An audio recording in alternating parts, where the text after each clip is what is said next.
Good afternoon. My name is Karen Florence, and today we will be, our recording story will be parenthood. And we have two guest speakers here with us today, and if they could please introduce themselves at this time. Sure. I am Tierra Banks. I am a mother of two. I have a 10-year-old son and a 12-year-old daughter. I also represent an organization called Mended Inc., where my mission is to help mend broken mother-daughter relationships. So I love helping to facilitate relationship connectedness and discovering any conflicts that can be hiding within a relationship to improve the communication between parents and children. I just love all things parenting, so I'm ready. Awesome. Hi, I am Michael Matthews with the Vision of Change. I am a father of three who are 22, 18, and 17. So excited to kind of unearth some of the secrets and the, oh, you got to be kidding me of parenting. Yes. Awesome. So we're going to go ahead and get started. I just have a couple of questions that can get us started. And let me just say again, my name is Karen Florence, and I am two with the Vision of Change. And I have 6 children ranging from the ages of 35 to the youngest of 20. Oh, yeah, 6. I'm amongst some wisdom. Yeah, I have 2 sets of children. My first set is 3. My first set of 3 is all in their 30s, and my second set of children are all in their 20s. So, woo, large range. Can you share some things that are parenting the hard way? What are some of your secrets of parenting, and what are some of the things that you learned in your parenting the hard way? So I'll begin with, I remember when my daughter was born, you know how like as a parent you have this vision, like what are you going to do when your kids get here? And especially like being young and fresh out of mom's house, all you want to do is the exact opposite. All the stuff that made you feel bad in mom's house, you're like, I'm going to do the opposite.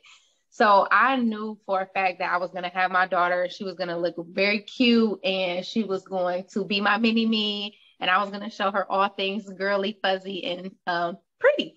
And then when she was born, she was like the opposite of me. Totally opposite.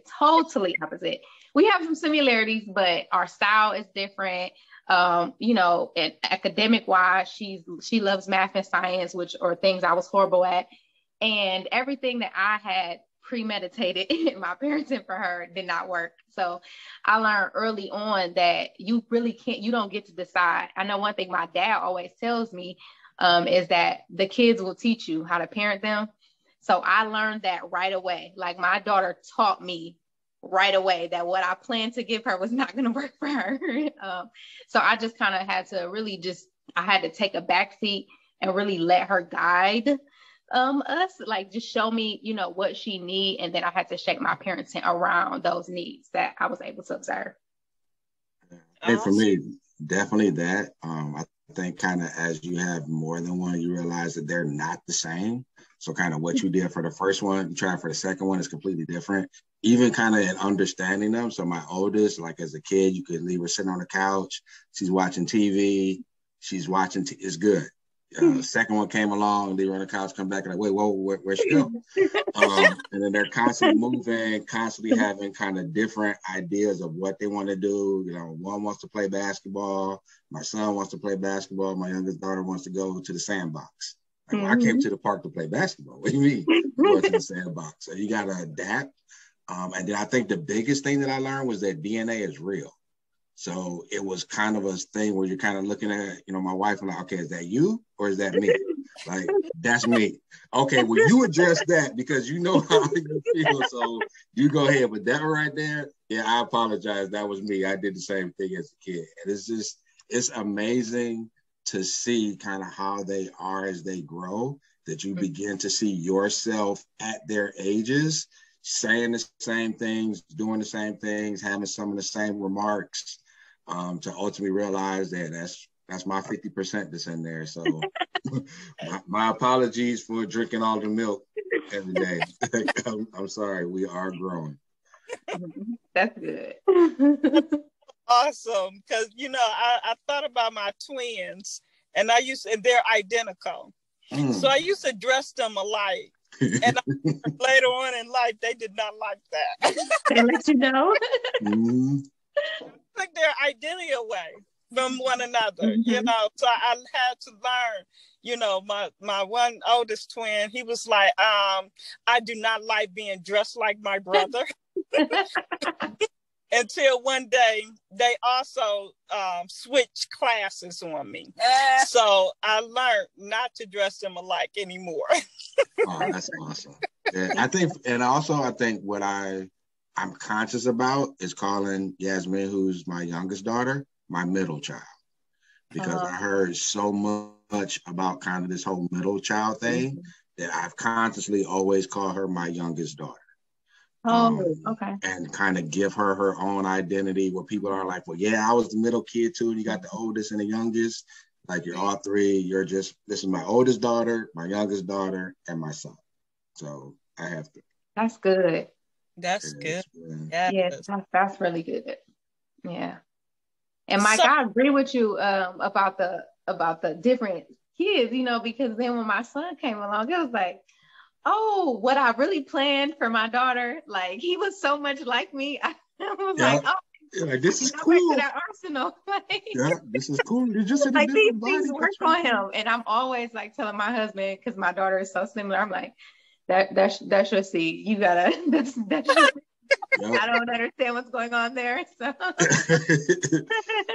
it's amazing. It is amazing. So let me ask, how did you develop your parenting styles? I think mine is more over time, and kind of trying to be balanced throughout it. Like I try and listen to them, and then I try and be kind of what I thought was missing, kind of how Tiara mentioned, like once you leave the house, there's all these things that you got from your parents that you're like, yeah, that's good. This, not so much. Like, I'll never do this.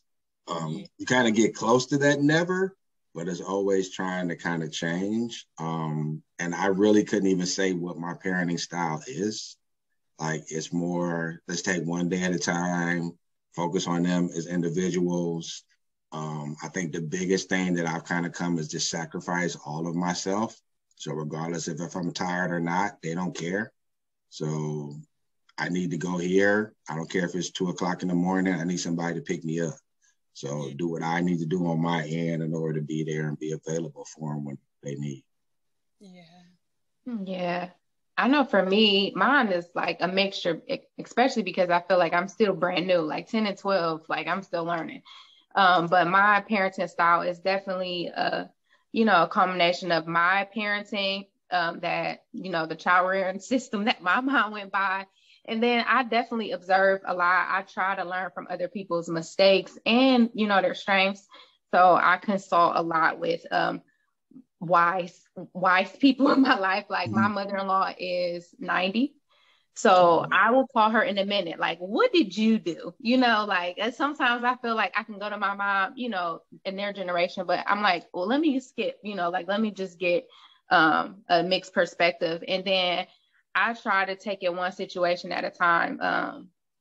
Like I try to just not be hard on myself or the kids, like really just learn as we go, just making sure that we all have grace for one another. Like, making sure that, as they do grow, that our relationship incorporates both of our growths. Like as we learn, I'm quick to say, hey, I know we did that, but I found a better way, or we got to find a better way because this isn't working. And I do try to make it probably to a default. I know I like to represent my millennial generation every chance I get. So I know a bunch of us, default to wanting to be the exact opposite of what we had. And I know that was definitely my mindset in the beginning of parenthood. But now, like, I realize that everything we inherited was not terrible. So I try very hard to maintain this this mindset of I'm improving the system. Like, that's it. I'm just optimizing the hardware. Like, we found a new way. We keeping what we had, and what didn't work, we throwing it out. But if it's a better way, we, putting that in. And I'm letting my kids know, you're going to have to optimize the system that you inherit from me. And we just going to keep improving like that. So I've done away with my, with the notion of like not doing anything, that I saw while I was coming up, but just kind of looking back for guidance and looking, in the future for just like wisdom. I've always tried to be honest, even to a fault. Like, if I'm telling you to do something, this is the reason why. Like, I recall, like, well, when grown folks talk, they tell you to do it and you don't ask why. But I felt it was important because, like, teaching them and like kind of molding them from when they leave.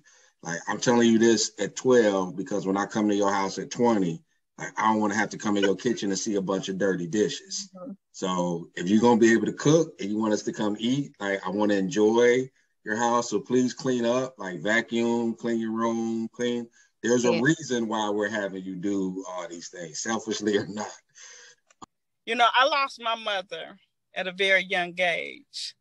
So my style of parenting came from the world and what I've seen of the world. Mm-hmm. And I took my concept from The Cosby Show, from Eight is Enough, from Little House on the Prairie. Mm-hmm. Those shows, my first set of children that's all in their 30s, they got the real raw Karen who was hardcore and do this and this is how you supposed to do it, and they were boys, 3 sons. So I had to be that, no, this is what we gonna do, and we gonna do it like this. We gonna do it the way I say it. And then it's so funny because my last 3, my second set of children that's in their 20s, they got the soft, meek. You get the oldest like, Mama, that's not the same. Right. And it's so funny because they do say that. My 3 older ones be like, y'all got this soft, meek mother. And yeah. And they yeah. But I'm so grateful because I got an opportunity to grow up with my children. Mm-hmm. And that's the blessing, Yeah. So my parenting style, from when my mother was alive, I did take some of that, but she was hardcore and she meant business. Yeah. And so I grew in the new millennium, as it's said, like as you said, Tiara, to learn from them, to learn how to parent them, to be able to understand and to hear them, to really listen to my children. My second set taught me how to listen to what their needs were. Mm-hmm. It's interesting that you mentioned that you learned from Eight is Enough and kind of the Cosby Show. Like, and it wasn't until Michael was born that I realized it. Like, my dad parenting style was from Boys in the Hood with Furious Styles parenting. At that time, Cuba Gooding Jr., but kind of through that whole how he was. So, like, my son is literally he is 17 years old. He has one haircut from an actual barber. I have always cut his hair because I saw that as their connection to where he was able to have honest communication with his son as he grew up. And that's kind of been our time, which is what we talked about earlier, like mom cut versus dad cutting. Like, mom cut, we're good. Dad cut, hey, tell me how's your day? How are things going? Yeah. What's this? What's that? And kind of we've been able to bond that way. Almost to a point where I think on his side, he really doesn't want to get a haircut from a barber. It kind of, I know when he did, he said it felt weird. But I try and give him the same thing. We had the cape, we had the collar. I mean, every exact thing that I do for the barber, he does. And that's so funny that y'all mentioned those shows. And when Karen started talking about the shows, I was thinking, like, what shows influenced my parents? And literally, it was My Wife and Kids. That's awesome. Yeah, it was just like, just that whole, I don't know, just that, I don't know, it's just fun, like letting the kids learn and, and like kind of how you were saying, Mike, I actually wanted to ask you a question too. You said you always talk to your kids. Like, Yeah. do you feel like that gave them an advantage of just having the lessons to go with the rules? Yeah, because what I wanted to do was try and like demystify the mystery. I think a lot of what kids go through like on their own outside of parenting is because there's like this mystery or this woo, you drank or you did this. Kind of that peer pressure thing is for things that you've never done. So I wanted to be as honest as possible about everything. So we start talking about boys and girls and relationships younger. Like the fact that you have both parents at home, they're single parents, you're a girl, boys are saying this one, like trying to have honest communication. So that way, as they got older, it wasn't like, oh man, my dad been talking about me like this since I was 12 years old. This is nothing new. Yeah. So let me ask, is there anything that you learned from your parents not to model as you have become a parent? I know for me, like my mother we saw her emotion. So it's not that she hid her emotion, but we didn't know her story. Like my mother didn't share like, hey, I need a moment. I'm having a day, or, why you sad? Nothing, it's going to be okay. It wasn't like, money ain't adding up, or we having a tough time right now, or this is what I'm going through, or I'm applying for a job and I'm, under pressure, I'm studying for a test and, this is what's happening, or, I'm going through this with my friends, me and my friends, are at odds, or I'm at odds with my sister, or, so I have chosen not to model that because I believe that when I grew up, I didn't know that you still had beefs with your friends when you're growing up. I didn't know, like, I didn't really know. And I learned early on that I didn't want to hide that from my kids because I knew something was off. I always tell my mother, like, I know you better than any other person on earth. Like, I know my mother. So I know when things weren't right, but because I didn't know why they weren't right, it was so much mystery, almost like what Mike just said. Like, it was so much mystery between what was going on in our house. Like, how if a family member went to jail, or it was like, no, don't talk about it. This ain't kid business. And I get it to a certain extent because, there is an appropriate age and all that. But I think it's very important for my kids to see my humanity. So I tell them, like, I'm mommy having a day, or, my feelings are hurt, or this is what rejection feels like. Mommy applied for a job. She didn't get it. Mommy got, applied for a grant. She didn't get it. And it hurts, but I got to have courage to keep going, or, just trying to show them the experiences of life. So that's definitely one thing that I try not to model that I have. Yeah, I think the same way Tierra said, like being open. I think for me, it was different once we had two because I was by myself.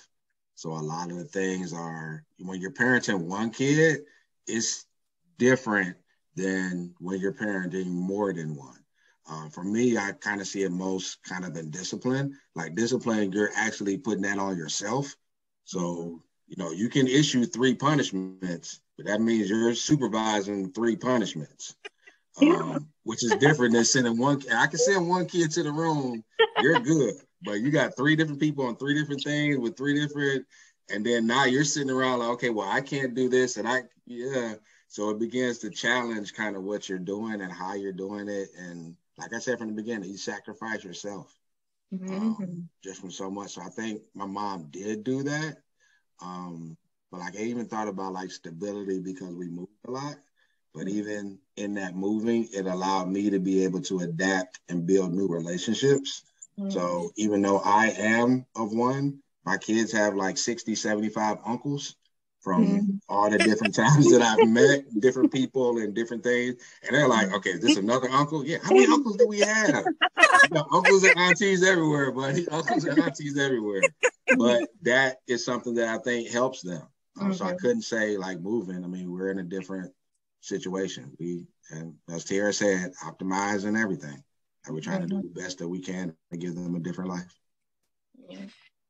You know, I think about being that little girl who didn't have the mother to raise her.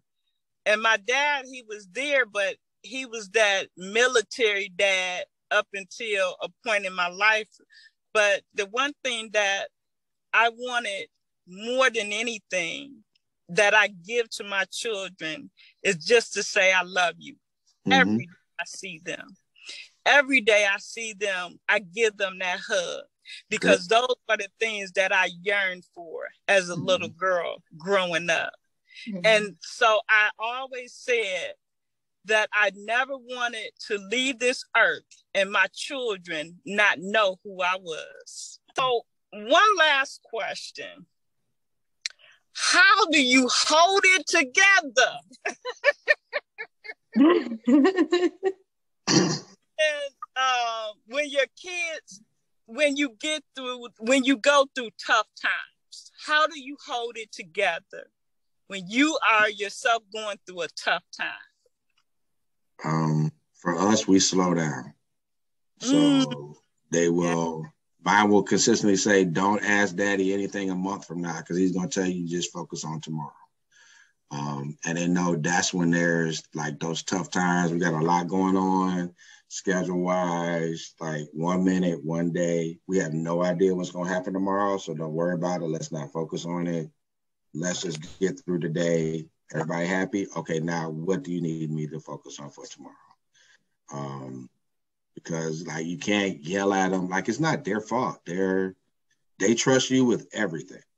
And so if I have a problem, why wouldn't I ask you? And why wouldn't I ask you right now? Because that's who you are. You're my parent. You're the only dad and mom that I have. I'm struggling with this. I'm asking you right now, regardless if you're in a meeting, you haven't eaten, you had a bad day at work. Yes, I've been waiting for you to walk through the door so I can ask you about what should I do with this boy or girl that's bullying me or whatever that's happening, or this grade. As insignificant as we may think it is, for them, it's a trauma. So kind of just slow it down, think through it, focus on the day. What can you do? Deal with tomorrow, and then prioritize how you get through things. I love that, Mike. I love the whole slow down model. That's definitely something I'm probably going to try to implement. Everything we share. Yeah, I love that. I know for me, it's a case by case basis. Like I'm in training, so some days I do an excellent job with holding it together. Other days, all hell breaks loose. And if it's one of those days where I do, find myself having a little tantrum or having an explosion more than I would have wanted, I'm so honest with them. I go back and apologize. I explain what it was and how I got there. I'm quick to tell them, like, mommy unraveled because of X, Y, and Z. And this is why it's important to do X, Y, and Z. Like, if I say, like, this is why it's important to sit with your thoughts. This is why I recommend you journal. This is why, recommend, just grounding yourself before just running all the time. Because if you don't, you can unravel like mommy did yesterday. That's what you saw. That was an unraveling, but that's what I do. But if it's a good day, when I do hold it together, I think the thought that keeps me grounded is much like what Mike said. Like, my daughter's too little shoe is just as devastating as, me losing a job or something. So I'm always like, it's not their fault.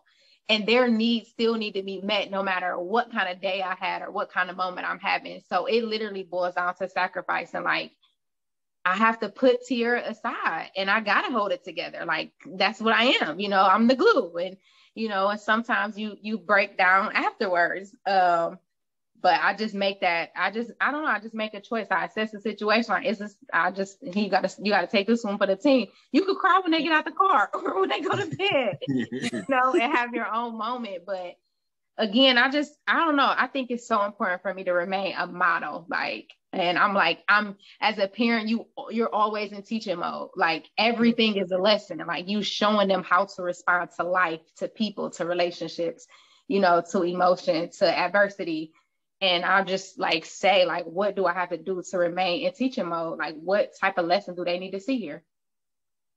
Yes, yes. I think today was a very good lesson for all of us to take each other's information and process it and implement it, because I'm grateful for where I am today, as you both shared so eloquently, taking that time to pull back and slow down and breathe, because that is a point in my life that I have to do, because we all wear many, many hats. And we all have so much that we do in our life, and we allow our children, or we bring our children into what it is that we're doing. And just the fact that you said, Tiara, because this is something I'm real big on, I will go and apologize if I unravel. To know that I am not perfect, to know that I am human, and just to be able to share my experience with my children and help them to develop, because that's what it's doing. We're both developing.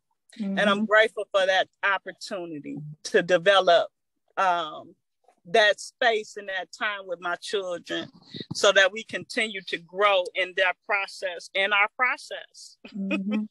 You all share so much, and I appreciate the new information, the old information, and how to continue to grow up. Agreed. Thank you very much. It's my pleasure.